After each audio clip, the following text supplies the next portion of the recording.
नमस्कार दोस्तों, स्वागत है आपका हमारे YouTube channel Target Civil Services में। तो आज है 27 जुलाई और मध्य प्रदेश के डेली करंट अफेयर में आज हम पढ़ेंगे 27 जुलाई के करंट अफेयर। तो लेक्चर ध्यान से देखिएगा और दोस्तों इस नए वीडियो को लाइक नहीं किया है तो लाइक और शेयर जरूर कर दीजिए और अगर आप इस चैनल पर नए हो तो सब्सक्राइब भी कर लीजिए। तो चलिए सबसे पहले हम डेज देख लेते हैं। तो 1 जुलाई को हमने मनाया था नेशनल डॉक्टर्स डे, राष्ट्रीय डॉक दिवस और चार्टेड अकाउंटेंट डे, ठीक है। और 1 जुलाई को हमने SBI यानी स्टेट बैंक ऑफ इंडिया का स्टेटहुड डे भी मनाया था। 2 जुलाई को वर्ल्ड UFO डे मनाया जाता है और UFO की फुल फॉर्म क्या होती है? Unidentified flying object.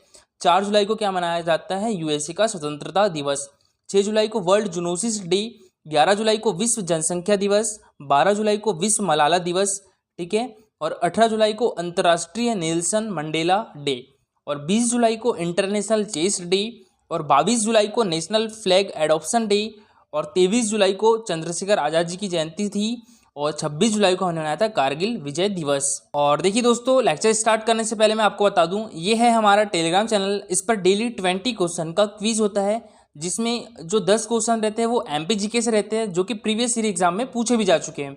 5 question Madhya Pradesh current affair से रहते हैं और 5 क्वेश्चन नेशनल करंट अफेयर से रहते हैं। तो आप भी इस क्विज में पार्टिसिपेट कर सकते हो। इसका रिजल्ट जो है कुछ इस टाइप से निकलता है। तो जो कल का टेस्ट था उसमें फर्स्ट रैंक किसकी आई है? नीलम की आई है। सेकंड रैंक काजल की आई है और जो थर्ड रैंक है वो योगेश्वरी की आई है, ठीक है। तो सभी लोगों ने बहुत अच्छा परफॉर्मेंस दिया है।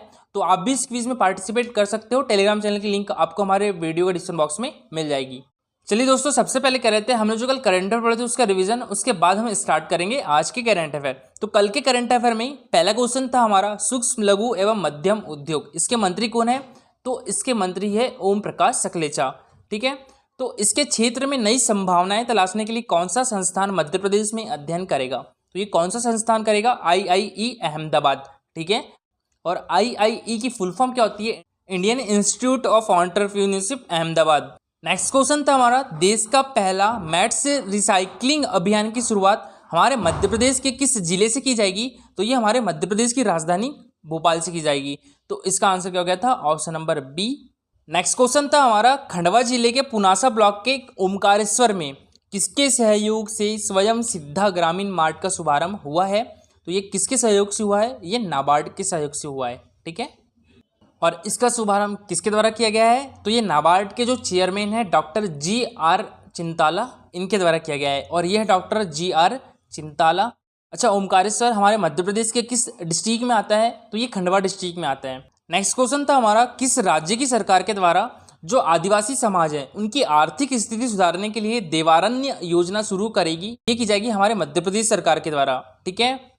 चलिए दोस्तों, अब स्टार्ट करते हैं हम आज के करंट अफेयर। तो आज के करंट अफेयर में पहला क्वेश्चन है हमारा, मध्य प्रदेश के गोदामों के उन्नयन के लिए कितने रुपए की योजना तैयार की गई है?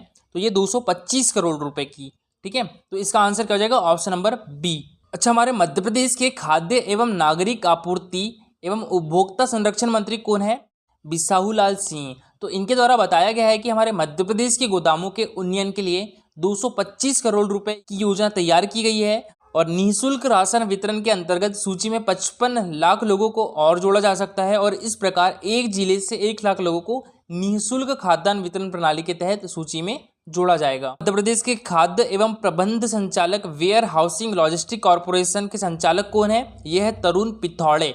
तो इनके द्वारा बताया गया है कि निःशुल्क खाद्यान्न वितरण प्रणाली के तहत अभी तक 1,15,46,059 परिवार के 4,89,86,455 सदस्य इस योजना से लाभान्वित हो चुके हैं। नेक्स्ट क्वेश्चन था हमारा, भोपाल के इतिहास, सल्तनत और बेगमों के शासन पर केंद्रित निजाम ए Bhopal militaries of Bhopal states a historical perspective book के लेखक कौन है? तो इसके लेखक है मिलन नायडू। तो इसका आंसर क्या हो जाएगा? Option number C. इसका हाल ही में विमोचन किया गया है किसके द्वारा?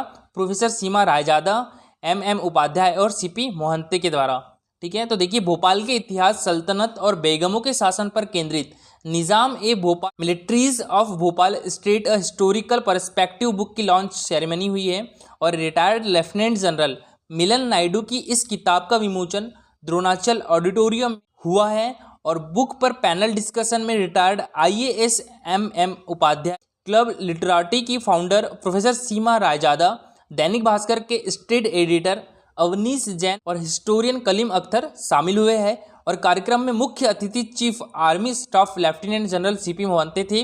पिछले 40 सालों में भोपाल पर लिखी यह पहली किताब है जो मिलिट्री हिस्ट्री पर है और 5 साल के रिसर्च के बाद यह बुक तैयार हुई है। कि भोपाल की जो सबसे पहली फौज है वो अंग्रेजों के लिए बनाई गई थी और यह फौज भोपाल नवाब और अंग्रेजों के बीच एक ट्रीटी के बाद ये फौज तैयार की गई थी। जो पहली फौज थी कंटिजेंट अंग्रेजों को देने के लिए तैयार की गई थी। इसमें 1000 जवान थे और 400 पैदल और 600 घुड़सवार दूसरी बैकअप फौज भोपाल स्टेट फोर्स बनी थी। 1857 में नवाब ने 2 रेजिमेंट, एक तो विलायती और दूसरी हिंदुस्तानी भी बनाई थी। नेक्स्ट क्वेश्चन है हमारा, centre for Indian classical dances new Delhi और भारतीय सांस्कृतिक मंत्रालय की ओर से नेशनल लेवल पर वर्चुअल शास्त्रीय नृत्य प्रतियोगिता में भोपाल को कौन सा स्थान प्राप्त हुआ है? तो ये हुआ है द्वितीय स्थान। तो इसका आंसर क्या हो जाएगा? Option number B. ठीक है, सेकेंड रैंक प्राप्त हुई। देखिए, स्वतंत्रता के 75 वर्ष पूर्ण होने के उपलक्ष्य में centre for Indian classical dances new Delhi और भारतीय सांस्कृतिक मंत्रालय की ओर से नेशनल लेवल पर वर्चुअल शास्त्रीय नृत्य प्रतियोगिता की गई और इस प्रतियोगिता में पद्म डॉक्टर सोनल मानसिंह निर्णायक के रूप में शामिल हुई थी। और 3 विषयों पर, कौन कौन से विषय थे? आत्मनिर्भर Bharat, unsung heroes of India और विश्व गुरु भारत पर देश भर से कलाकारों ने ग्रुप और सालो डांस परफॉर्मेंस दी। और इसमें भोपाल की जो पद्म रंग नृत्य अकादमी की स्टूडेंट को दूसरा स्थान मिला है। एकल प्रस्तुतियों में अदिति बांगरे को विशेष पुरस्कार दिया गया है। नेक्स्ट क्वेश्चन है हमारा, देश के पहले इन्फेंट्री म्यूजियम में कारगिल वॉर रूम बनाया जाएगा, तो यह कहाँ पर स्थित है? तो देखिए, यह महू में स्थित है। तो इसका आंसर क्या हो जाएगा? Option number C. ठीक है, महू। और महू कहाँ पर है? तो ये इंदौर डिस्ट्रिक्ट में है और महू का नाम अभी चेंज करके क्या कर दिया गया है? डॉक्टर अंबेडकर नगर। तो देखिए, देश भर में कारगिल विजय दिवस 16 जुलाई को मनाया गया था।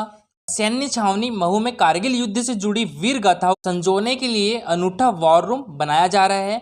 यह रूम महू में बने देश के पहले इन्फेंट्री म्यूजियम की दूसरी मंजिल पर कारगिल वॉर रूम के नाम से तैयार हो रहा है और इसमें कारगिल युद्ध की वीर गाथाओं को फोटो गैलरी, स्टैच्यू और मुरल्स आदि से लोगों को बताया जाएगा। और देखिए, महू में 3 मंजिला इन्फेंट्री रिसर्च सेंटर और म्यूजियम का निर्माण भी किया जा रहा है।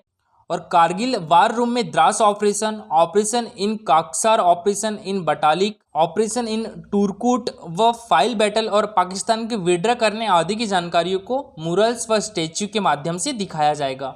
और अभी इस रूम में प्रथम चरण में टाइगर हिल पर फतेह करती हमारी सेना के स्टैच्यू को बनाने का काम चल रहा है और कारगिल वॉर रूम के सामने हेलीकॉप्टर में रस्सी के सहारे उतरते सैनिक का स्टैच्यू बना है। और दोस्तों, इसको दूर से देखने पर ऐसा लगता है कि सच में यहाँ पर कोई रेस्क्यू ऑपरेशन चल रहा है। दोस्तों, कल का हमारा क्वेश्चन था, किस शहर में स्थित तानसेन रेसिडेंसी को अमेरिका का TripAdvisor travel choice category का best of the best award 2021 मिला है?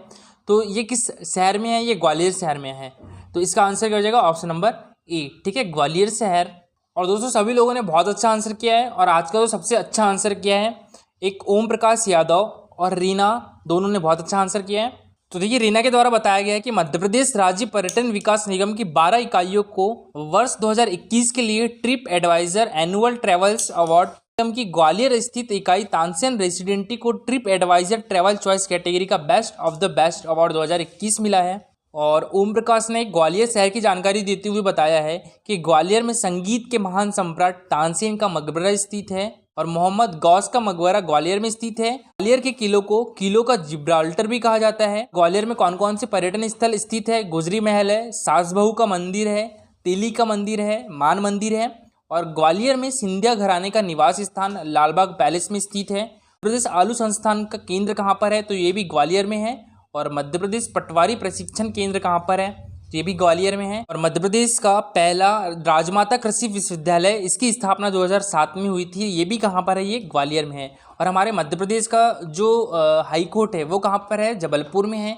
इसकी 2 खंडपीठें हैं, एक इंदौर में स्थित है और एक ग्वालियर में स्थित है। खंडपीठों की स्थापना कब हुई थी? तो 1968 में इनकी स्थापना हुई थी। दोस्तों, आज के लिए आपका क्वेश्चन है, मध्य प्रदेश की पहली एवं देश की दूसरी सोलर सिटी किसे बनाया जाएगा? खजुराहो, सांची, ओरछा या महू? ठीक है, तो इसका आंसर पूरा डिटेल में दीजिएगा। दोस्तों, आज के लिए इतना ही। अगर आपको लेक्चर अच्छा लगा हो तो लाइक और शेयर जरूर करिएगा। अगर आप इस चैनल पर नए हो तो सब्सक्राइब भी कर लीजिए। Thank you so much for watching this video.